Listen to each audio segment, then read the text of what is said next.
Thank you.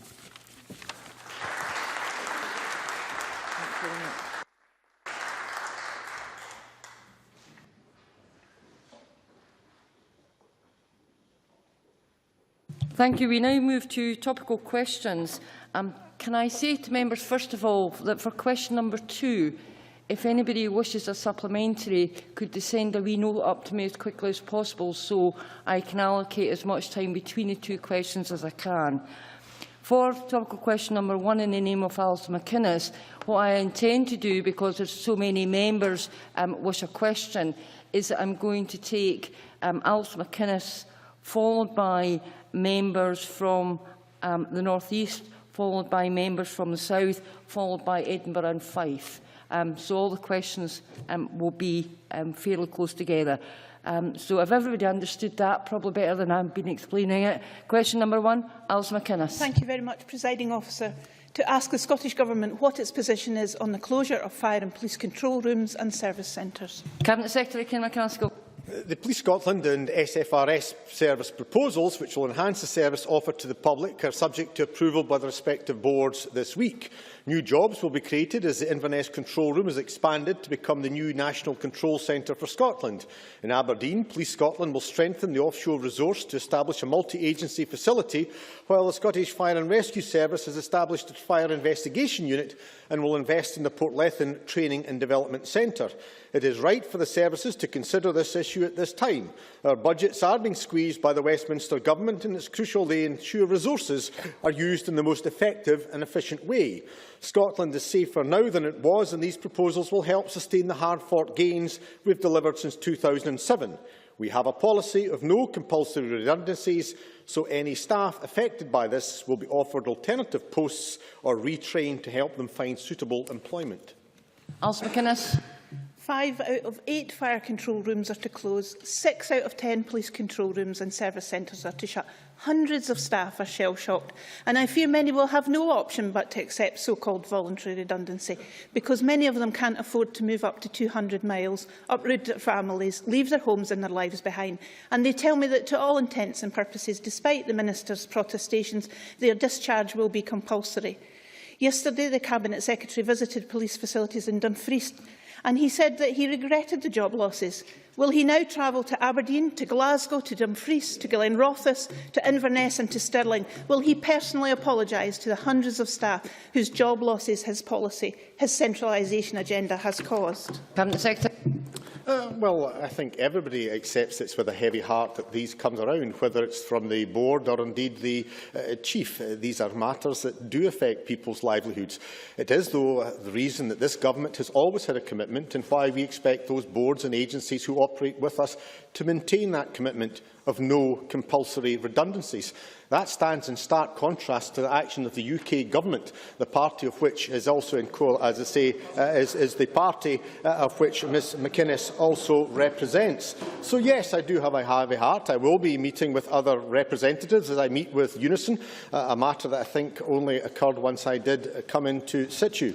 But this is done to ensure that we protect local services, to make sure that we are able to provide the best possible technology available to keep our communities as safe and as possible as we face the challenges of the 21st century, allied to the challenges imposed upon us by the coalition government down in Westminster.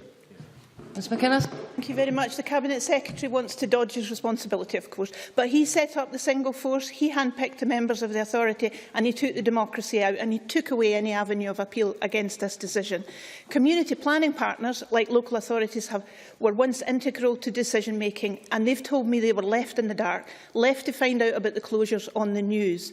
Now, the Local Government Act places duties on police and fire and ministers to participate in community planning. Does the Cabinet Secretary regret that his new National Police Force pays no heed to those duties? And will he urgently take steps to ensure that he fulfils his duty as a Minister by ruling this process out of order and sending them back to the drawing board? Cabinet Secretary. Absolutely not. I have to say I think that the new Police Service of Scotland is doing a remarkably good job, even when I was down in Dumfries and Galloway, and accept the pain that individuals are having to suffer as jobs are being lost. But I met with armed response officers.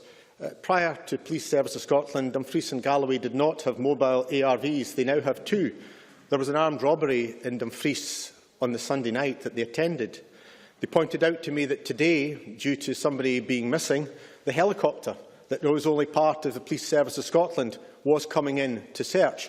And I met with officers from the Rape and Investigation Unit who welcomed the National Rape Investigation Unit, the more expertise that was available to help them deal with major incidents. So we are seeing that delivery, enhancement and improvement on what was an outstanding service from the legacy force. But I would only have to point out that indeed it is Ms McInnes who has asked me to stay out of directing and becoming involved, whether with the Chief or indeed with the SPA board.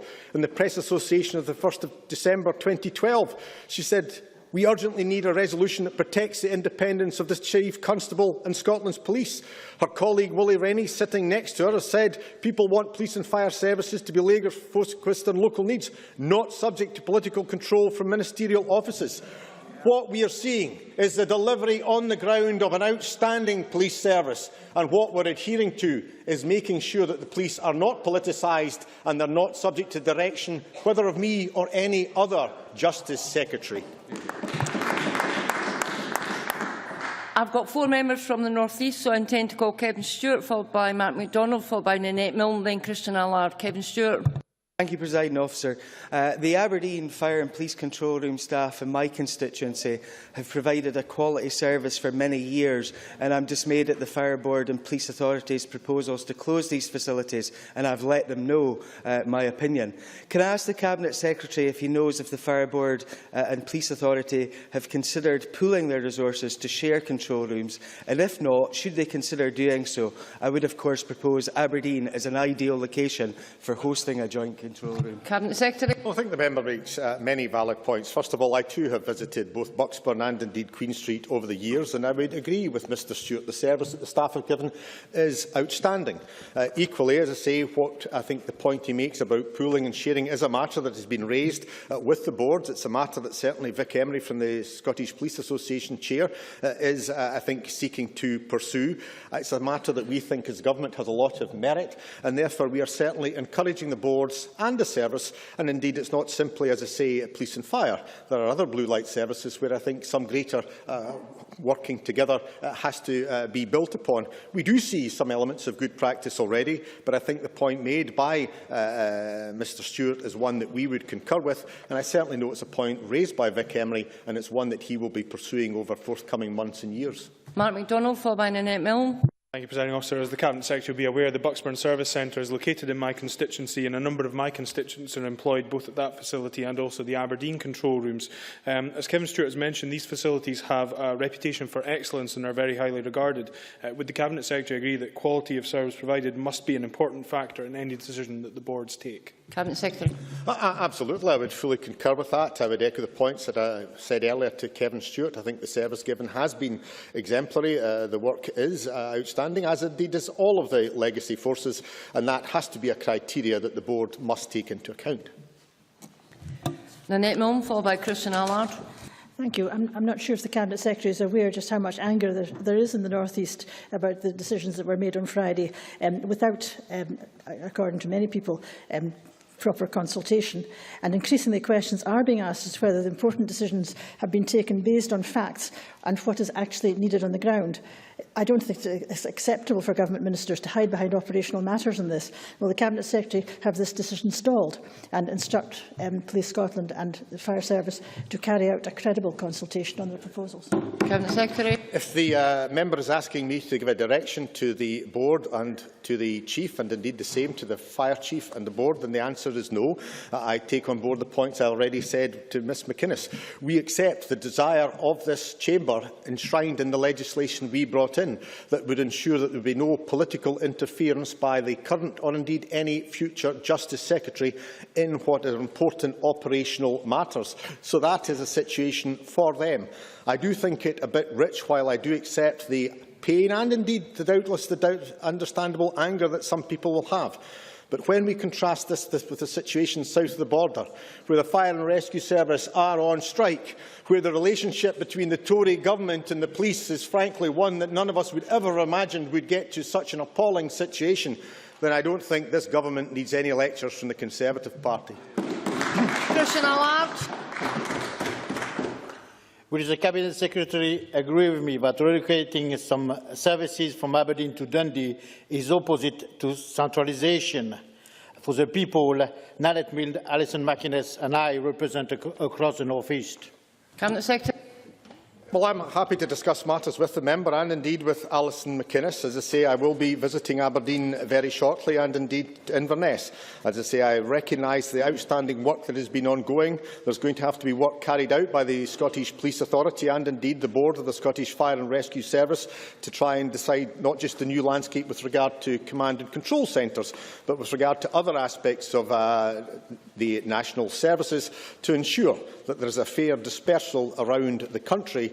But the whole ethos of going to the single services was to ensure that we maintained that delivery locally with the bobby on the beat and the fire station in your community, and at the same time access to national resources to deal with matters, whether requiring helicopter, armed response or indeed significant investigative units. Questions from members from the south of Scotland, Liam Murray, followed by Aileen MacLeod. Thank you, Presiding Officer. The Cabinet Secretary will be well aware of the anger there is in Dumfries over this announcement, where 34 civilians will lose their jobs. Now, they will be relocated to Glasgow. Does the Cabinet Secretary not agree that this is compulsory redundancy in all but name? And does he also agree with many in the area that this should not be done without full consultation? And does he agree that the Police Scotland and the Scottish Police Authority ought to defer their decision until they have undertaken full consultation with public, members of the police force and members of civilian staff? Cabinet Secretary.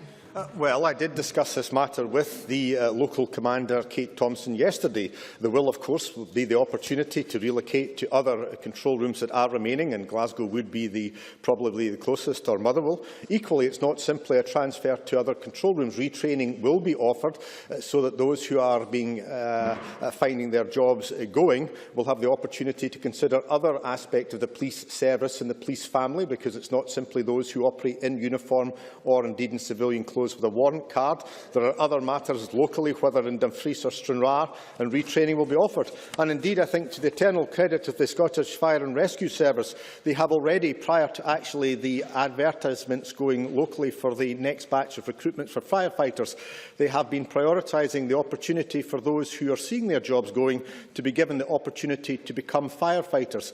Several people who have been civilian staff have taken up that opportunity, are currently training to become firefighters, and that, as I say, application will remain. I think that's to the credit of the Fire and Rescue Service, and as I say, it's a matter that I think has also affected and touched upon Dumfries and Galloway, as indeed other areas of the country.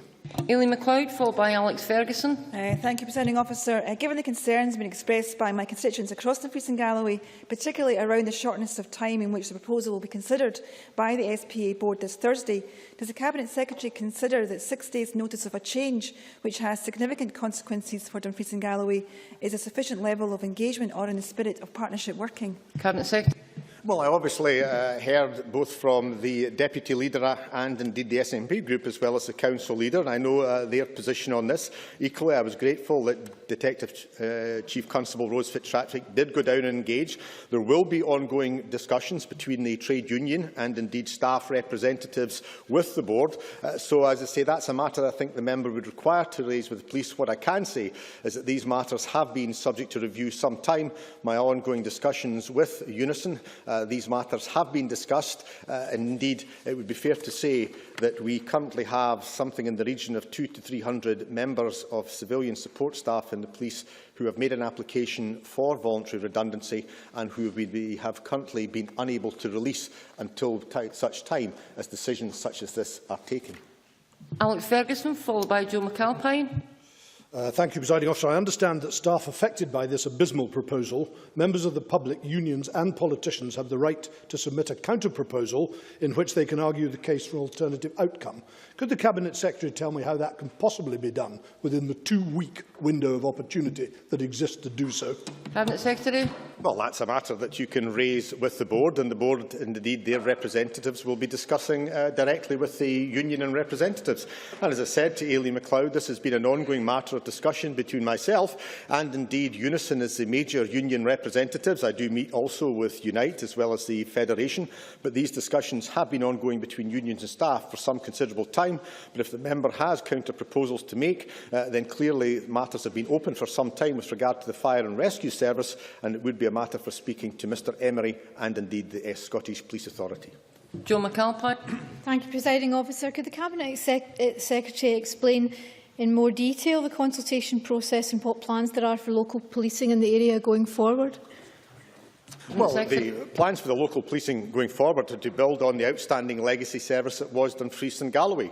And as I was saying in an earlier answer, we've seen now the addition of 2 mobile armed response vehicles that I think are beneficial, are long overdue, given difficulties and challenges even on Sunday night that were faced. The ability to access into the helicopter, the road traffic unit that I met within the inspector and his crew. So consultation, as I said, will continue between unions and indeed the management and the Scottish Police Authority. There were discussions between the authority, albeit truncated, and the police.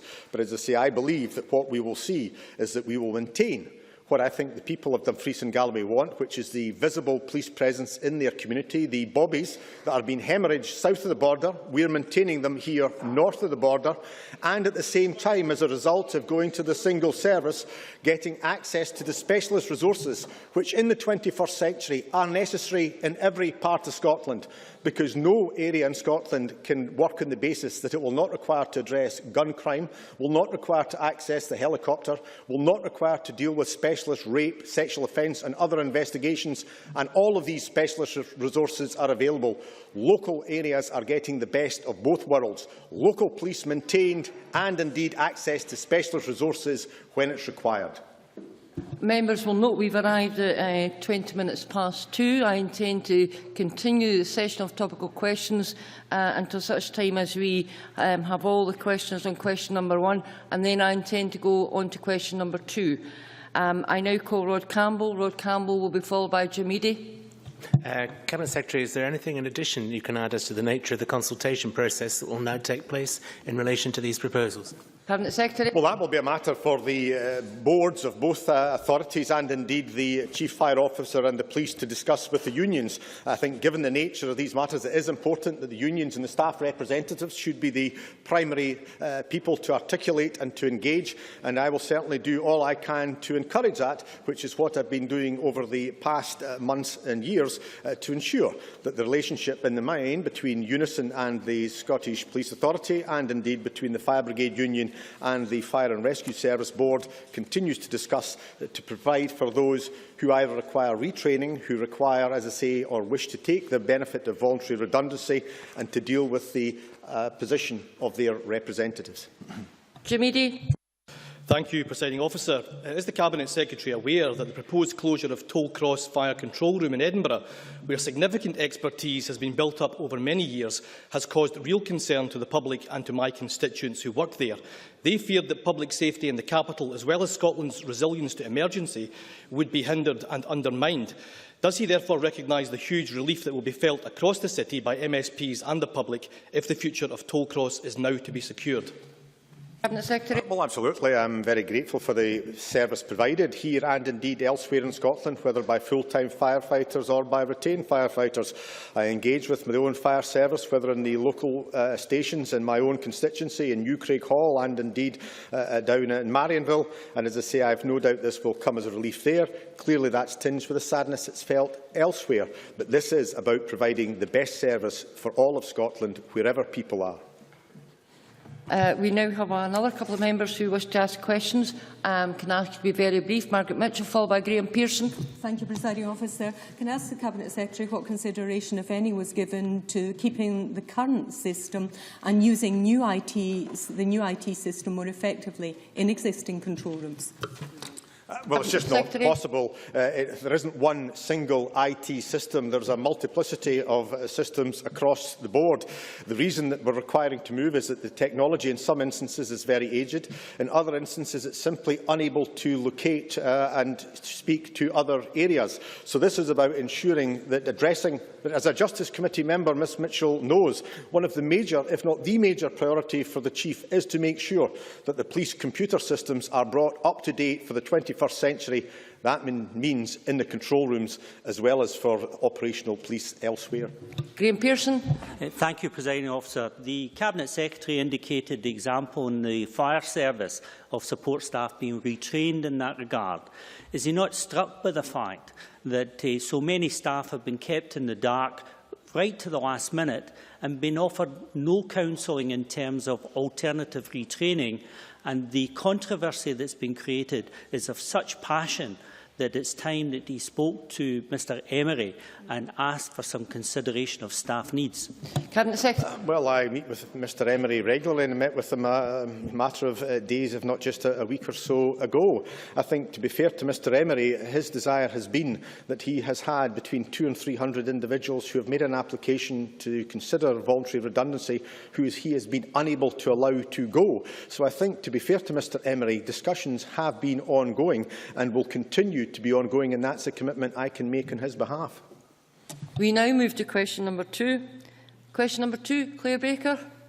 To ask the Scottish Government what its response is to the air pollution monitoring results for 2013. Minister Paul Wheelhouse. The Scottish Government is committed to working with partner agencies such as local authorities to tackle air quality in areas where it is a problem.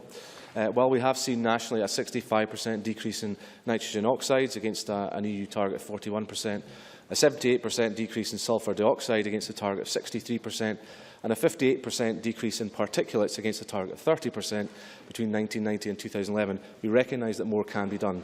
That is why we recently consulted on proposals for further action to improve air quality, and we expect to set out next steps later this year. The outcome of this work will help support local authorities and other partners to undertake action given their responsibilities to declare air quality management areas where air quality falls below standard. The Scottish Government, in working with local partners, will target its efforts to deliver real improvements in those areas where air quality improvements are still required. Claire Baker.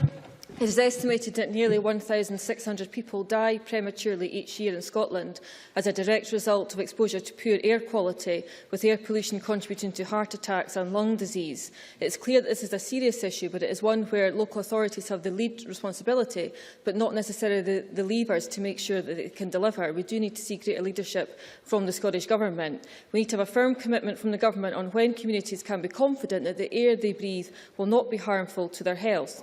As the Minister knows, we are currently breaking the legal limits in a number of areas. When is this going to be reversed? And will the low emissions strategy commit to a timescale to improve Scotland's air quality? Minister.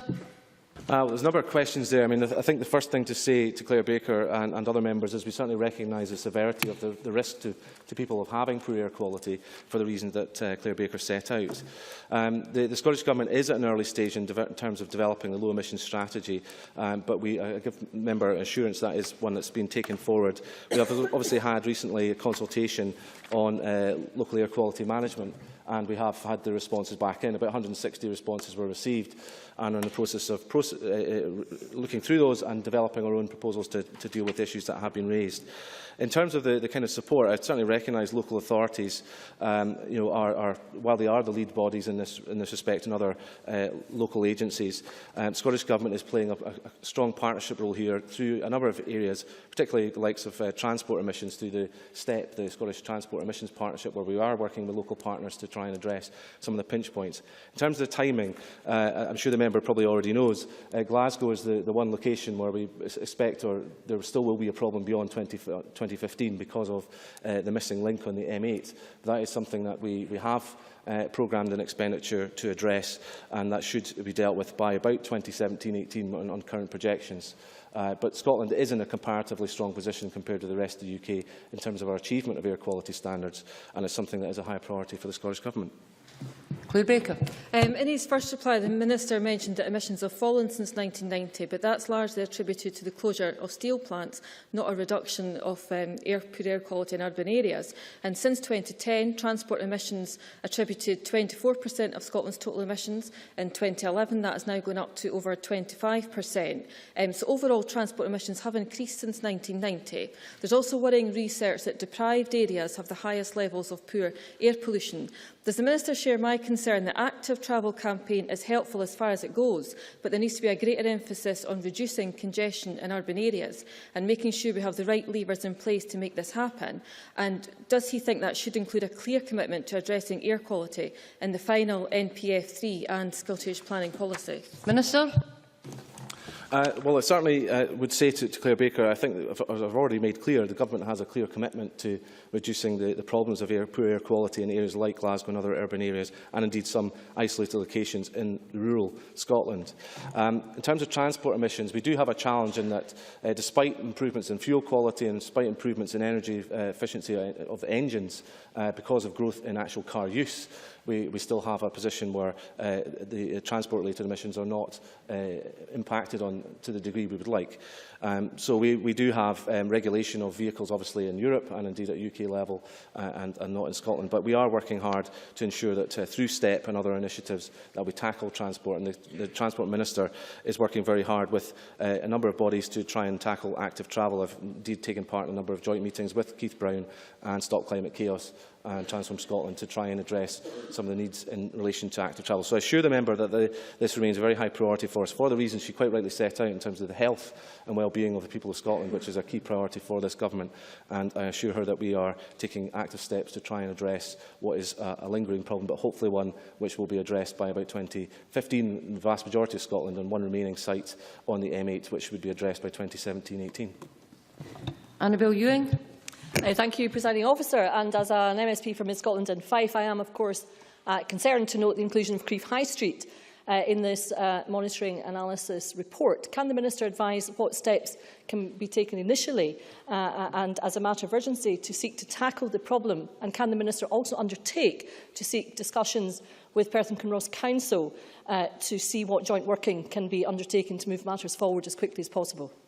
Minister. Certainly, Annabel Ewing raises a good point, because, as I say, it's not just about urban Scotland. There are pockets of poor air quality in our rural communities as well. Local authorities do have a range of tools available to them to deal with air quality issues. This does include the ability to declare air quality management areas, and financial support is available from the Scottish Government to help implement actions that will lead to improvements in air quality in those situations. We are currently providing financial and practical assistance to Perth and Kinross Council to development of an air quality action plan for Crieff, but I'm happy to meet the member if she requires any further information on that. Jimmy McGregor. Thank you. Can the Minister declare whether the Scottish Government is using economic instruments to incentivise the reduction of air pollution? And if not, is this something the Government will consider using? And has the Minister considered different options on how the general public can also be involved in the reduction of air pollution? Minister. Well, certainly, Jamie McGregor makes a good point. I mean, as Jamie McGregor will know, through the RPP2 process, we made clear that about half of what we need to do in terms of emissions for relating to climate change are down to behavioural change amongst members of the public, ourselves included.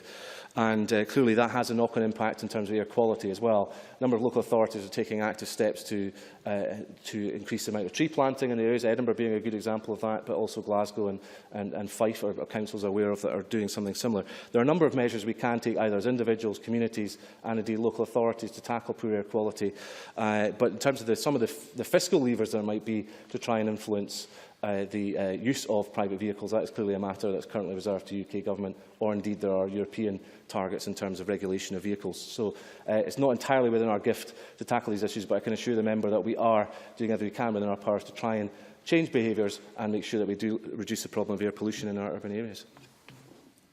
Thank you. That ends topical question time. We now move on to the next item of business, which is a debate on motion number 8840 in the name of David Stewart on the report on tackling